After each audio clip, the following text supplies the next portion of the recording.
This is the VOA Special English Development Report. Scientists continue to seek better weapons against malaria. Each year, the number of cases is in the hundreds of millions worldwide. About 1 million people die, most of them in Africa. Economic losses from the disease amount to an estimated 1% of the African economy each year. George Demopoulos is an associate professor at the Johns Hopkins Malaria Research Institute in Baltimore, Maryland. He says 42% of the Earth's population live in areas where malaria-transmitting mosquitoes exist. All of these people are at risk of being infected with malaria.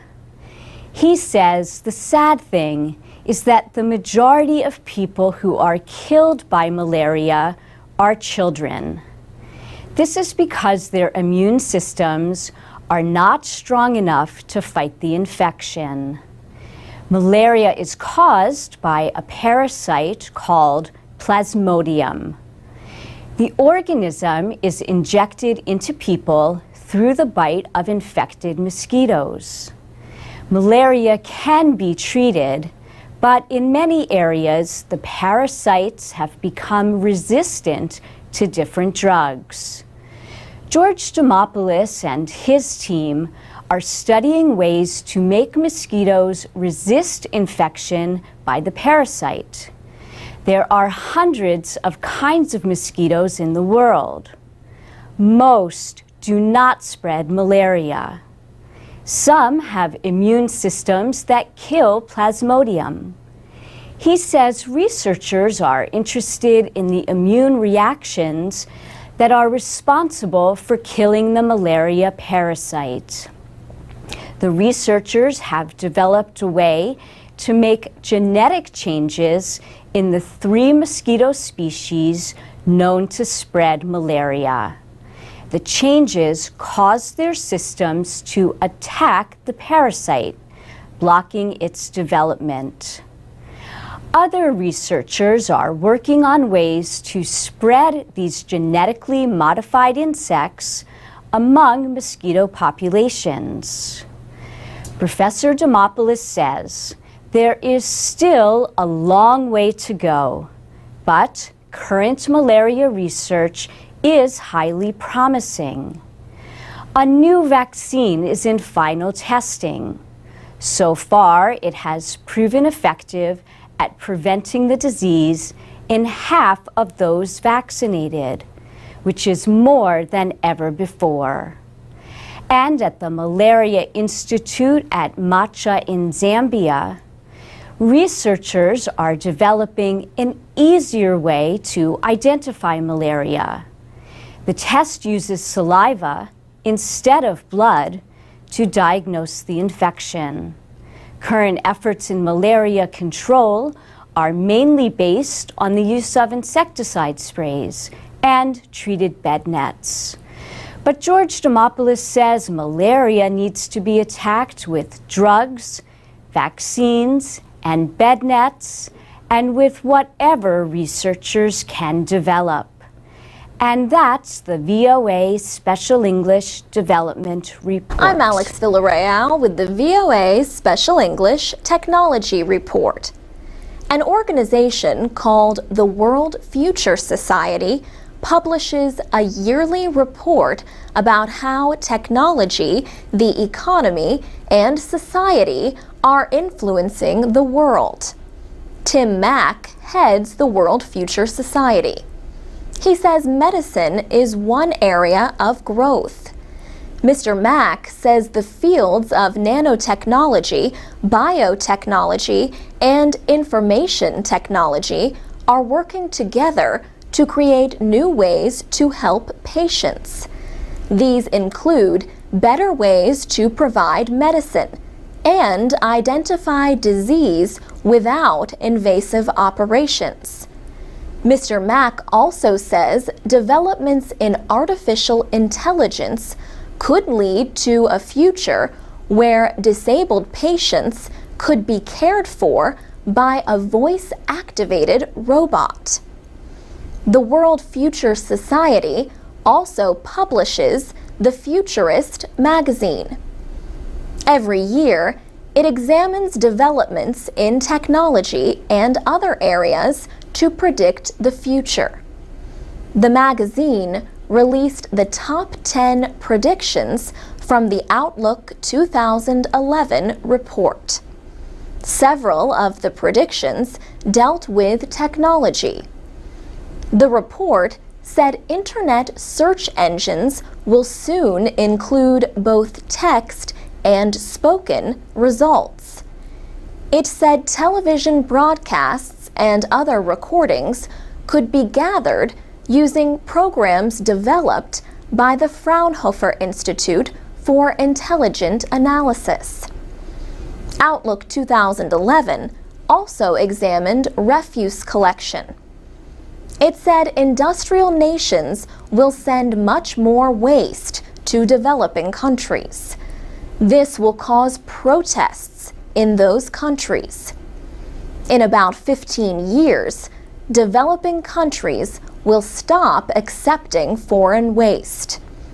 This will force industrial nations to develop better waste-to-energy programs and recycling technologies. The report also had a prediction about education.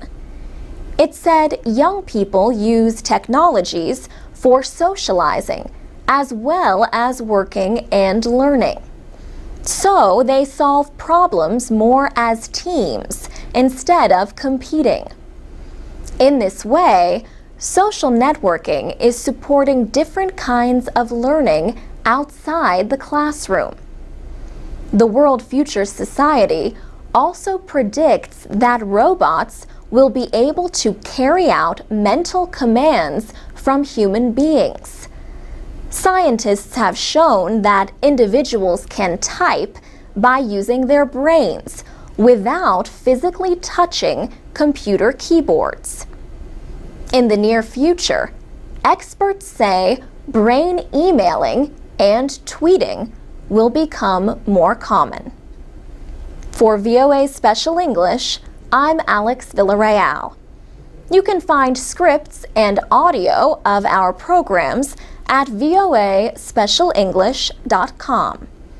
We are also on Facebook and Twitter at VOA Learning English. I'm Alex Villarreal with the VOA Special English Technology Report. The world has almost 7 billion people. At least 2 billion are expected to be on the internet by January. New growth is mostly from developing countries. Yet only 21% of their population is online. A group called the World Wide Web Foundation is working to make the web more usable to more of the world. Tim Berners-Lee is the British computer scientist who invented the World Wide Web. He announced the launch of the Web Foundation last November. The group says many people can access the web but are unable to use it. The biggest reason is illiteracy. The latest United Nations report says almost 800 million adults are unable to read or write. Even for those who can read, much of the information that is available on the web is not in a language they can understand.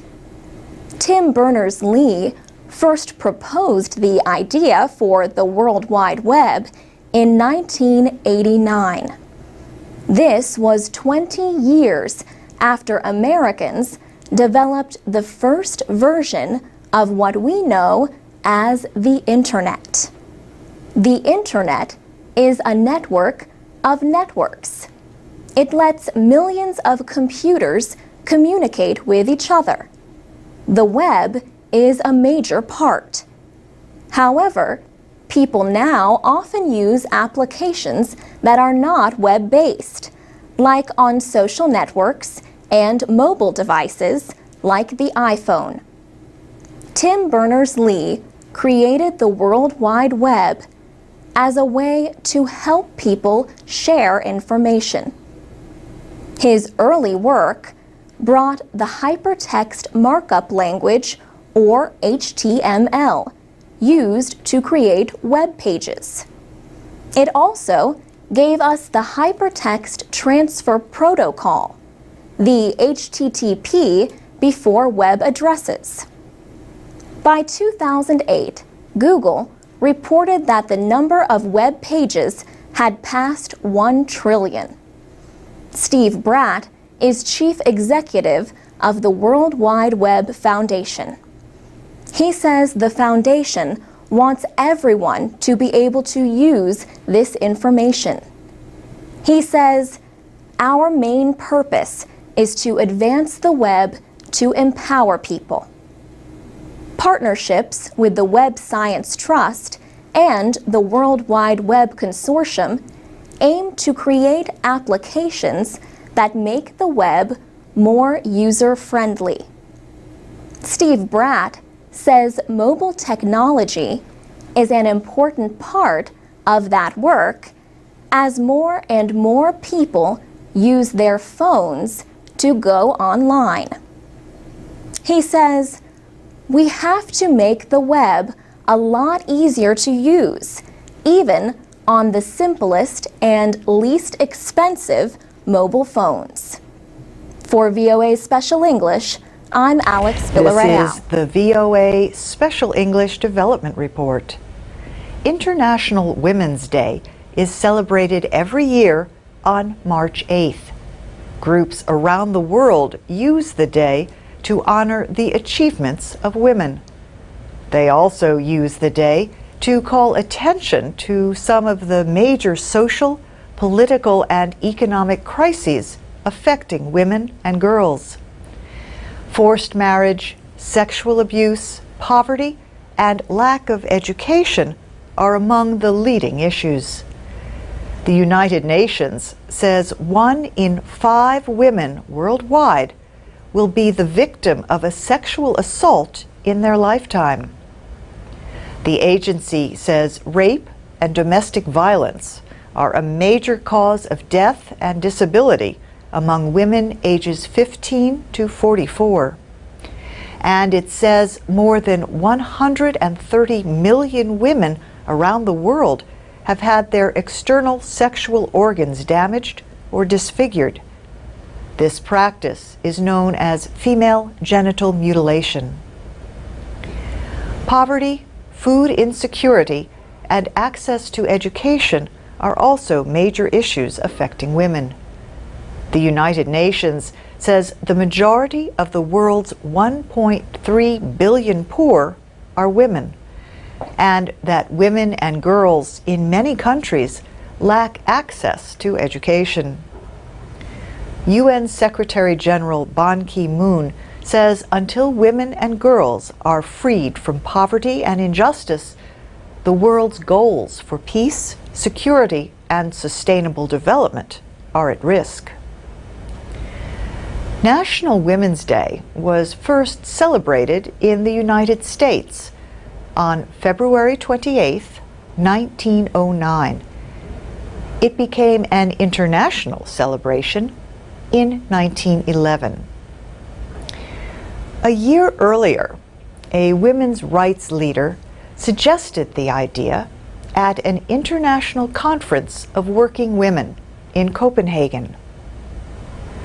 Clara Zetkin said women around the world should set aside one day every year to protest oppression and inequality for women. More than 1 million women and men attended events in Austria, Denmark, Germany, and Switzerland during the first International Women's Day in 1911.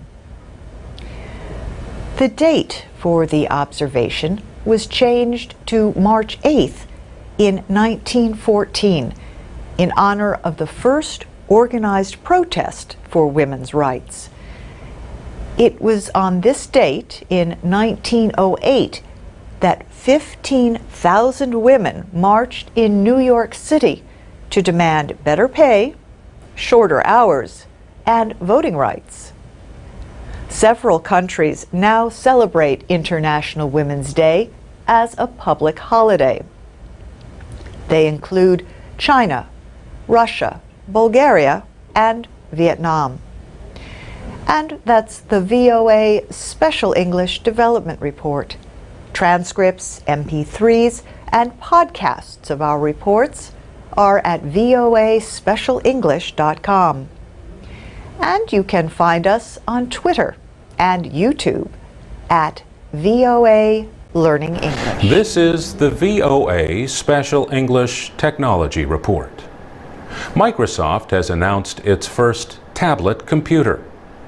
The device, called the Surface, is designed to compete directly with the popular iPad. The computer software maker announced its new tablet in June at a media event in Los Angeles. Microsoft will offer two versions of the Surface. Each has a different processor. The Surface for Windows RT runs on an ARM processor. It is less powerful than the Surface for Windows 8 Pro, which uses an Intel processor. The RT is also thinner and weighs less than the Pro. Either tablet weighs no more than about 900 grams. Both have screens that are about 27 centimeters in size. That is a little bigger than the iPad screen. Microsoft has not said exactly when the new Surface will appear in stores, but it is expected to be sometime in September or October. This is about the same time that the company plans to release its new Windows 8 computer operating system. Brenda Estrella owns a laptop computer. She has been considering switching to a tablet. She says for her, the iPad is more of an entertainment device. In her words, if Microsoft is coming out with a tablet that actually you can type and actually do different things other than just swipe, then that would be better. Many technology lovers, including Catherine Clinch, are excited about the new device. She points out that the Surface stands by itself, so you don't have to buy a stand. Also, there is a keyboard that can also act as a cover. Those are all wonderful things, she says. But what interests her most is the potential to get rid of the netbook, to get rid of the laptop, to maybe even down the line get rid of the full computer. Fox Van Allen is a technology expert. He agrees the Surface seems to have more to offer than the iPad. He says it's a device that almost serves as a replacement for a PC.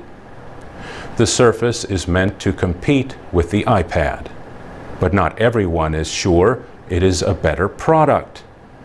John Ayala says he is glad there is a competitor, but he is sticking with his iPad. For years, Microsoft has made software, not computers. A few earlier attempts by the company to make and sell hardware products failed. That includes the Zune music player. It could not compete against Apple's iPod. Estimates place the value of the tablet computer market at about $79 billion this year. Microsoft hopes to capture a share of that market with its latest device. For VOA Special English, I'm Mario Ritter. This is the VOA Special English Technology Report. Microsoft says it is making progress in efforts to stop the cybercrime operation known as Zeus. In March, federal officials in the United States raided office buildings in 2 states. They seized evidence related to the Zeus family of malicious software. Richard Boscovich is with the Microsoft's Digital Crimes Unit. He says the objective of the raids was to seize evidence which might help identify the individuals behind the Zeus family of malware. The bigger goal is to identify the computers of people all over the world that are compromised. That means they have the malware on their computer, which is being used to victimize others, and they don't even know about it. Cyber criminals use Zeus to create a network of infected computers, or botnet, to steal personal information from computer users. Mr. Boscovich says the operation reaches around the world. He says this malware was present at any given point in time in at least 13 million computers worldwide. Malware means malicious software. It also can be called a computer virus or worm. Mr. Boscovich says the malware is spread through emails, where people are tricked into clicking on a link or visiting a website. And once that happens, the objective is to infect the person's computer with this piece of malware. The malware is programmed to record every keystroke as you type on a computer keyboard. It gathers details about the websites you visit, your usernames and passwords, or other personal information. The information is then sent to the botnet's command center, which is a location on the internet. From there, the criminals will direct all of the infected computers to contact the botnet from time to time to ask for directions. Much of the stolen information is sold on the black market. The information can be used to steal money from bank accounts or make purchases online without the victim's knowledge. Officials say these malware invasions are one of the main causes of identity theft. Microsoft brought a case against the Zeus operation on March 19th. The company released the details of the case after the buildings were raided on March 23rd. Next week, we'll talk more about the raids, Zeus, and what Microsoft says computer users can do to protect themselves. We will also talk about other recent efforts to fight cybercrime. For VOA Special English, I'm Carolyn Prisucci. This is the VOA Special English Technology Report. More than 20,000 new products appeared at this year's International Consumer Electronics Show in Las Vegas, Nevada. Among the attention getters were Ultrabooks, or very thin laptop computers. Also, Microsoft announced new smartphones with the Windows Phone operating system. Far from the bright lights of Vegas are the poorly lit streets of Delhi. A new mobile app called Fight Back aims to make those streets safer for women like China Sika. She often works late. A company taxi takes her part of the way home, but then she has to walk 5 to 10 minutes alone. It's dark, and the kind of people who are around are not really to be comfortable with or safe, she says. Ms. Sika uses Fight Back to follow her location with GPS, or Global Positioning System software. Jagdish Mitra is the head of Canvas M Technologies, which launched the app. He says, "The moment you feel uncomfortable, you really don't need to do anything else but press one button. The woman has a few seconds to cancel her decision.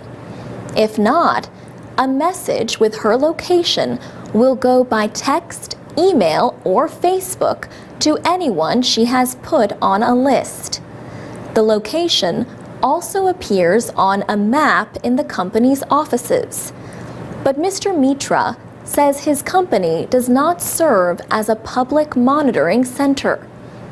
The law has to be managed by the people who actually are authorized to do it, which is the police and so on and so forth." Officials reported more than 400 rapes in Delhi in 2010. Many media organizations have called the city of 17 million people India's rape capital. Kalpana Viswanath is a researcher with the women's group Jagori. She works to make cities safer for women through changes like better lighting and wider sidewalks. She supports Fight Back, but has some concerns. While the app to me is very important and has a good role to play, I think what we have to be careful about is that it doesn't again fall back on women to solve their problem. The makers of Fight Back say police in Delhi and other Indian cities have expressed interest in linking to the system. Hindal Sengupta is a founder of YPOL, a nonprofit group that works on the Fight Back project. He says Indian police often do not take women's safety seriously. He says most women don't go to the police because in most parts of the country, the police are seen as more part of the problem than part of the solution. There's a video about Fight Back at voaspecialenglish.com. For VOA Special English, I'm Alex Villarreal. This is the VOA Special English Technology Report. A new study looks at privacy in a world where computers can increasingly recognize faces in a crowd or online. Alessandro Acquisti at Carnegie Mellon University's Hines College in Pittsburgh, Pennsylvania, led the study. Professor Acquisti says social networks like Facebook and LinkedIn represent some of the world's largest databases of identities. He sees increasing threats to privacy in facial recognition software and cloud computing, the ability to store huge amounts of information in data centers. The convergence of all these technologies, face recognition, social networks, cloud computing, and all these advances in data mining are creating this world where you can blend together online and offline data. You can start from an anonymous face and end up with sensitive inferences about that person. Recognition systems measure things like the size and position of a nose, the distance between the eyes, and the shape of cheekbones. The software compares lots of images to try to identify the person. Facial recognition programs are used in police and security operations, but the software is increasingly popular in other uses, including social media sites. For the study, the Carnegie Mellon team used software from Pittsburgh Pattern Recognition, or PitPat. Google bought that company last month. The software can recognize faces in photos and videos. The researchers did 3 experiments. First, they collected profile photos from a dating website. Its users try to protect their privacy by not listing their real name. But comparing their photos to pictures on Facebook identified 1 out of 10 people. In the second experiment, the Carnegie Mellon researchers asked permission to take pictures of students on campus. They compared these to photos on Facebook. This time, they correctly identified 1/3 of the students. In the third experiment, they tried to see how much they could learn about people just from a photo. They found not only names, but birth dates, personal interests, and even locations when people listed them. And Professor Acquisti says face recognizers keep improving. In June, Facebook launched a facial recognition system to help users tag or list the names of people in photos. Germany became the first country to declare this software a violation of privacy. For VOA Special English, I'm Alex Villarreal. This is the VOA Special English Development Report.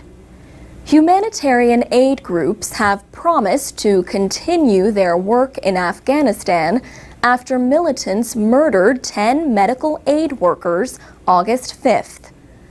Officials say the 7 men and 3 women worked for the Christian aid group International Assistance Mission. They were returning to Kabul after a trip to Nuristan province to provide medical care and supplies. Those killed were 6 Americans, 1 German, 1 Briton, and 2 Afghans. The Taliban claimed responsibility for the attack. It accused the aid workers of being spies and spreading Christianity. Violence against aid workers has increased in recent years, even though international laws are supposed to protect them. 17 aid workers were killed in the first half of this year in Afghanistan. 19 others were kidnapped. In Pakistan, 7 aid workers from the Christian group World Vision were killed during an attack on their office in March. Officials believe militants were responsible for the attack. The Humanitarian Policy Group has been studying violence against aid workers for more than 10 years. The group released its latest report on the issue last year. Abby Stoddard works with the international research group Humanitarian Outcomes. She helped write the policy group report. The report says that in 2008, 260 humanitarian aid workers were killed, kidnapped, or seriously injured in violent attacks. This was the highest number of incidents since the group began doing the research 12 years ago. Mrs. Stoddard says more than 60% of the incidents took place in 3 countries. She said there has been an increase in major attacks against aid workers. But this has been driven by the extremely violent environments in Afghanistan, Somalia, and Sudan, especially the Darfur area of Sudan. Sri Lanka, Chad, Iraq, and Pakistan also had many cases of violence against aid workers. Abby Stoddard says ongoing conflicts in the countries increase the risk of violence against aid workers. Mrs. Stoddard called the recent murders in Afghanistan horrific, but she said they are not uncommon.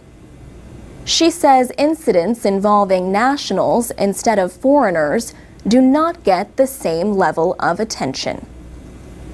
And that's the VOA Special English Development Report. You can comment on this report at our website, voaspecialenglish.com. I'm Carolyn Persutti with the VOA Special English Technology Report. A powerful earthquake struck the northeastern coast of Japan at 2:46 p.m. local time on March 11th. Japan's meteorological agency released its first tsunami warnings just 3 minutes later. The country has one of the best earthquake early warning systems in the world. There are more than 4,000 seismic intensity meters in place throughout Japan to measure earthquake activity. These meters provide information within 2 minutes of an earthquake happening. Information about the strength and the center of the earthquake can be learned within 3 minutes. Kostas Sinalakis is a tsunami expert with the Department of Civil and Environmental Engineering at the University of Southern California in Los Angeles. He said Japan is one of the most well-prepared countries on Earth in terms of tsunami warning. He said they had a warning. I think what went wrong is that they had not anticipated the size of this event. He said there are 2 reasons for this. Japan has not had any event anywhere near as big as this one in the last 150 years. And scientists had not expected such a large earthquake happening off the coast of Japan. The 9.0 magnitude earthquake was the 4th most powerful earthquake ever recorded worldwide. It was also the worst earthquake ever to hit Japan. The tsunami waves that followed were reported to have reached as high as 13 meters in some areas. Kostas Sinalakis said Japan's concrete seawalls were not built to handle such high waves. He said the concrete seawalls in many places in Japan are about 10 meters. That's about 33 feet. In Sendai, they were about 3 meters. That's about 10 feet. So that shows you that at least in that area, they were not expecting such a sizable wave. A tsunami wave can travel as fast as 800 kilometers per hour. To get to higher ground, people would often have to travel for many kilometers. This can take more time than a fast-traveling tsunami will permit. This is especially true in cases like Japan, where the center of the earthquake struck so close to the coastline. The tsunami waves followed almost immediately. Experts say early warning systems will continue to be limited by these facts until earthquakes and tsunamis can be predicted. For VOA Special English, I'm Carolyn Persutti.